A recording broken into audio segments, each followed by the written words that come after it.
राधे राधे बंधुओं, बहुत स्वागत है आपका न्यूज़ नेशन के डिजिटल प्लेटफॉर्म न्यूज़ नेशन स्तुति पर। बंधुओं, इस वीडियो में हम बात करेंगे 2 अक्टूबर यानी पितृ विसर्जनी अमावस्या तिथि को लगने वाले साल के आखिरी सूर्य ग्रहण के बारे में। ये सूर्य ग्रहण किस तरह का प्रभाव डालेगा, इसका सूतक कब लगेगा, इसके साथ ही बात करेंगे ज्योतिष शास्त्र के मुताबिक इस ग्रहण का प्रभाव किन राशि के जातकों के लिए अशुभ फलदायी हो सकता है और किन उपाय के जरिए वो इसके अशुभ प्रभावों से बच सकते हैं। बंधुओं, मैं हूँ हरि गोपाल शर्मा। 2 अक्टूबर पितृ विसर्जनी अमावस्या का पर्व है, अमावस्या तिथि है। बंधुओं, 2 अक्टूबर को सूर्य ग्रहण की घटना होगी। ये साल का आखिरी ग्रहण होगा। पितृपक्ष की शुरुआत 18 सितंबर से हुई।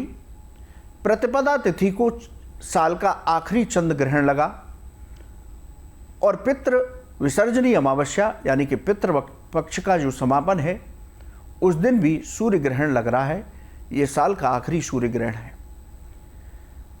शास्त्रों के मुताबिक यदि एक ही महीने में 2 ग्रहण हों या 15 दिन के अंतर पर 2 ग्रहण हों तो ये ग्रहण उत्तम फलदायी नहीं माने जाते।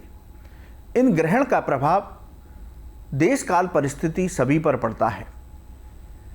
इन ग्रहण की वजह से बहुत सारी घटनाएं देखने को मिल सकती हैं, जैसे जनहानि हो सकती है, प्राकृतिक आपदाएं आ सकती हैं, राजनीति में बहुत बड़ा उलटफेर हो सकता है, पूरे विश्व में युद्ध जैसे हालात बन सकते हैं।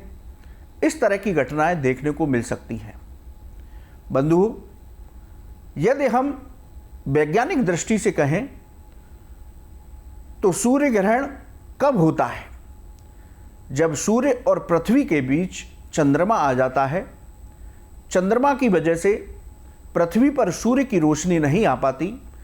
इस घटना को सूर्य ग्रहण की घटना कहते हैं। ये सूर्य ग्रहण 3 तरह के होते हैं: पूर्ण सूर्य ग्रहण, आंशिक, वलयाकार या कंकड़ सूर्य ग्रहण। ये 3 तरह के ग्रहण होते हैं। यदि हम पूर्ण सूर्य ग्रहण के बारे में बात करें तो चंद्रमा सूर्य को 2 घंटे ग्रसित कर सकता है, लेकिन जब पूर्ण सूर्य ग्रहण की घटना होती है तो चंद्रमा केवल 7 मिनट के लिए पूरी तरह से सूर्य को ग्रसित करता है, जिसकी वजह से धरती पर लगभग अंधेरा सा हो जाता है, रात सी हो जाती है। वहीं आंशिक सूर्य ग्रहण में चंद्रमा आंशिक रूप से सूर्य को ग्रसित करता है, जिससे कुछ समय के लिए आपको अंधेरा दिखाई देता है। लेकिन तीसरा सूर्य ग्रहण होता है वलयाकार, जिसे कंकण सूर्य ग्रहण भी बोलते हैं, यानी कंगन के आकार का दिखाई देने वाला। इसमें चंद्रमा सूर्य को मध्य से ग्रसित करता है और एक सर्किल गोल दिखाई देता है। ऐसा लगता है ये कंगन की तरह है, तो इसको कंकड़ सूर्य ग्रहण बोलते हैं। 2 अक्टूबर को लगने वाला सूर्य ग्रहण इसी तरह का ग्रहण है। लेकिन यदि हम बात करें पुराणों की, तो पुराणों के अनुसार सूर्य और चंद्रमा को राहु और केतु ग्रसित करते हैं, तब सूर्य ग्रहण और चंद्र ग्रहण की घटना होती है। पौराणिक कथा के अनुसार स्वरभानु नाम का एक राक्षस था। जब भगवान श्री हरि देवताओं को अमृत पान करा रहे थे तो वो देवताओं की श्रेणी में जाकर बैठ गया, लेकिन सूर्य और चंद्रमा ने उसे पहचान लिया। श्री हरि को ये बात बताई। श्री हरि ने स्वरभानु राक्षस के 2 सुदर्शन चक्र से 2 टुकड़े कर दिए। सिर का भाग राहु बना और धड़ का भाग केतु बना। यही वजह है राहु और केतु सूर्य और चंद्रमा को शत्रुता मानते हैं, उनको ग्रसित करने की कोशिश करते हैं। जब राहु सूर्य को ग्रसित करने की कोशिश करता है तब सूर्य ग्रहण की घटना होती है। ये इसका पौराणिक पक्ष है। अब बात करते हैं ये ग्रहण कितने बजे से लगेगा और भारत में इसका क्या प्रभाव होगा। बंधुओं, 2 अक्टूबर को रात 9:17 से सूर्य ग्रहण शुरू होगा। रात 3:17 पर इसका समापन होगा। इस ग्रहण की कुल अवधि 6 घंटे 4 मिनट रहेगी। इस ग्रहण का भारत में कोई प्रभाव नहीं है। इसलिए इसका कोई सूतक भी नहीं लगेगा। वैसे सूर्य ग्रहण का सूतक 12 घंटे पहले लग जाता है, लेकिन 2 अक्टूबर को लगने वाले साल के सूर्य ग्रहण का कोई सूतक भारत में नहीं होगा। इसलिए आप श्रद्धा भक्ति के साथ पितृ विसर्जनी अमावस्या का पर्व मना सकते हैं। अपने पितरों के लिए तर्पण, पिंडदान, श्राद्ध कर्म, ब्राह्मण भोज दान इत्यादि कर सकते हैं। इसलिए इससे डरने की जरूरत नहीं। इसी तरह गर्भवती स्त्रियों को भी डरने की आवश्यकता नहीं है।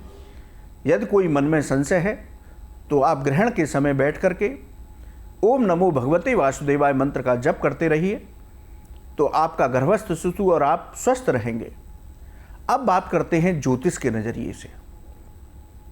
जिस दिन सूर्य ग्रहण होगा वो कन्या राशि और हस्त नक्षत्र पर लगेगा। जब ग्रहण लगेगा तब राहु की दृष्टि कन्या राशि पर होगी, जहां कन्या राशि में सूर्य, बुध और केतु विराजमान हैं। इसके साथ ही राहु इन तीनों ग्रहों को ग्रसित करने की कोशिश करेगा। सूर्य ग्रहण के दिन सूर्य और शनि के बीच षडाष्टक योग भी बनेगा। ग्रहण के समय सूर्य और शनि एक दूसरे को 8वीं दृष्टि से देख रहे होंगे। इसलिए ज्योतिष शास्त्र कहता है कि ग्रहण का प्रभाव भारत में हो ना हो, दिखाई दे न दे, लेकिन ब्रह्मांड में ये घटना घटित हो रही है। ब्रह्मांड में ही हमारे नवग्रह स्थापित हैं जिनका प्रभाव हमारे जीवन पर पड़ता है। इसलिए इस ग्रहण का प्रभाव सभी राशि के जातकों पर होगा।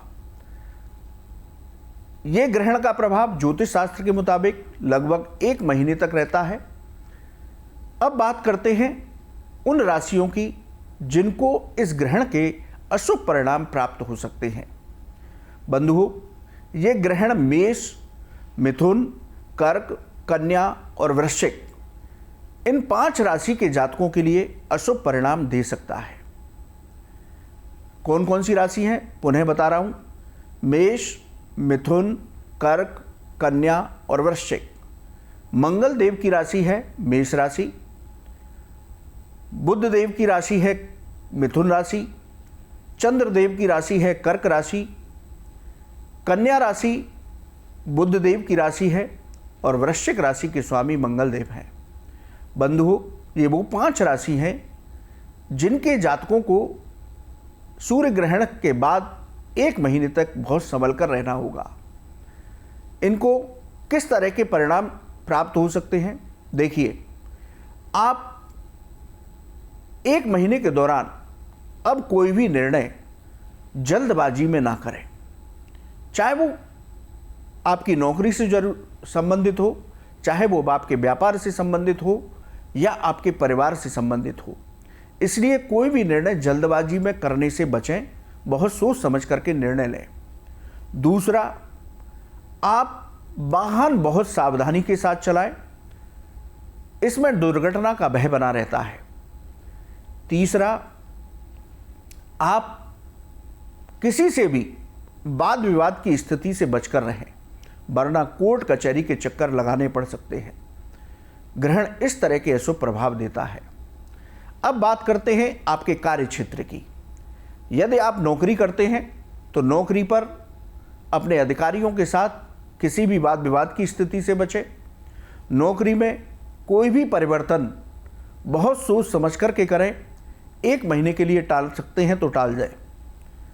इसके साथ ही नौकरी में अपने अधीनस्थों पर आंख बंद करके कोई भी विश्वास ना करें।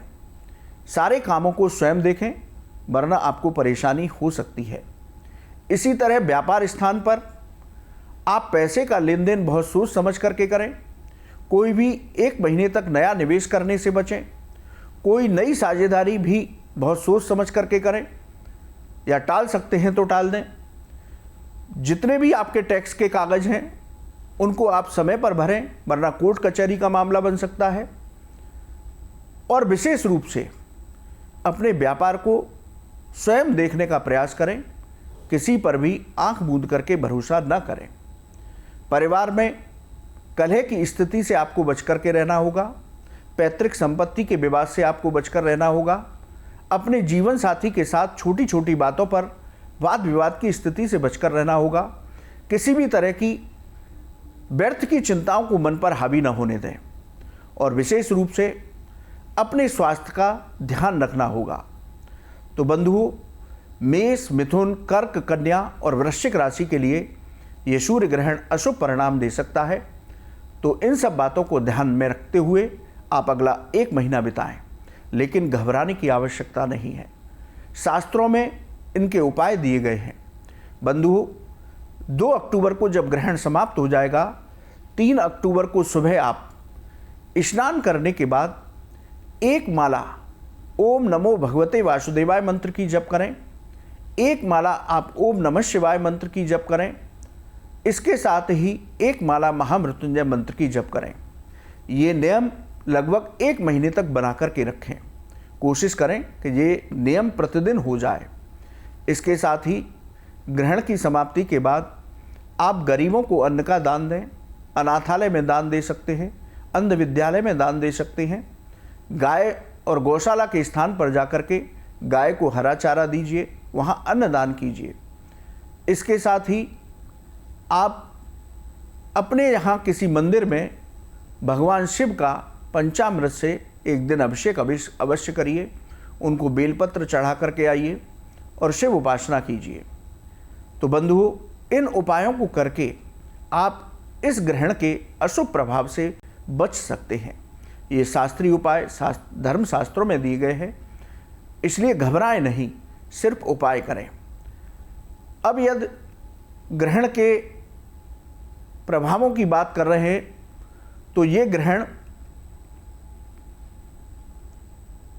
सिंह, तुला और मीन राशि के जातकों के लिए सामान्य रहेगा, लेकिन जो उपाय हमने बताए हैं वे सभी राशि के जातक करें तो जिनके लिए शुभ है उनको भी उत्तम परिणाम प्राप्त होंगे, जिनके लिए सामान्य है उनको भी उत्तम परिणाम प्राप्त होंगे, और जिनके लिए अशुभ है वो इसके अशुभ फलों से बच जाएंगे। तो बंधुओं, 2 अक्टूबर को पितृविसर्जनी अमावस्या है। उस दिन साल का आखिरी सूर्य ग्रहण है, लेकिन भारत में इसका प्रभाव नहीं, डरने की आवश्यकता नहीं। लेकिन ज्योतिष शास्त्र के मुताबिक ये राशियों के जातकों पर प्रभाव डालेगा। इस वीडियो में हमने आपको अशुभ फल जिन राशि के जातकों को मिलने वाला है उसके बारे में चर्चा की। बंधुओं, आपको ये वीडियो कैसा लगा आप हमारे कमेंट बॉक्स में लिखें, या ज्योतिष और धर्म से संबंधित कोई सवाल है तो आप हमारे कमेंट बॉक्स में लिखें, हम उसका जवाब अवश्य देंगे। आप न्यूज़ नेशन के डिजिटल प्लेटफॉर्म पर जुड़े, आपका बहुत बहुत धन्यवाद। राधे राधे।